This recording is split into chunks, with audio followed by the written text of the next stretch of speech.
నూతన సంవత్సరం సందర్భంగా రాష్ట్ర రవాణా శాఖ మంత్రి పొన్నం ప్రభాకర్ యాదగిరిగుట్లోని శ్రీ యాదగిరి లక్ష్మీ నరసింహస్వామి వారిని కుటుంబ సమేతంగా దర్శించుకుని ప్రత్యేక పూజలు నిర్వహించారు.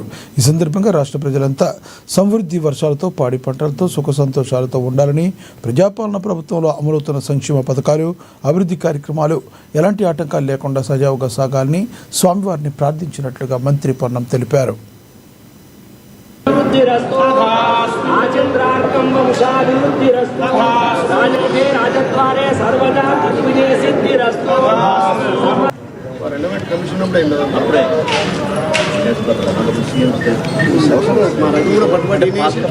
జాతీయ రోడ్డు భద్రతా మాసోత్సవాలు ప్రారంభమవుతా ఉన్నాయి.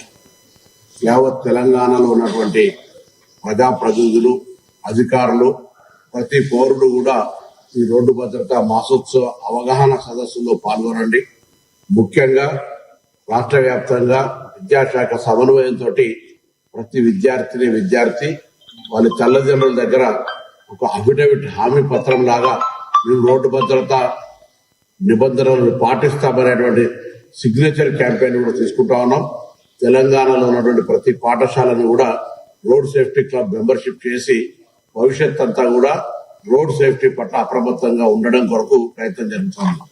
నిన్న రాష్ట్ర పోలీస్ అధికారులు కూడా ప్రెస్ కాన్ఫరెన్స్ చేసి తెలంగాణలో అనేక ప్రమాదాలు రోడ్డు యాక్సిడెంట్ తోటి అవుతా ఉన్నాయి, మరణాల సంఖ్య కూడా రోడ్డు యాక్సిడెంట్ తోటి అని చెప్పినటువంటి తర్వాత కూడా మనం కొంత అప్రమత్తంగా ఉండి మరి రోడ్డు నిబంధనలు, ట్రాఫిక్ నిబంధనలు పాటించమని రవాణా శాఖ పక్షాన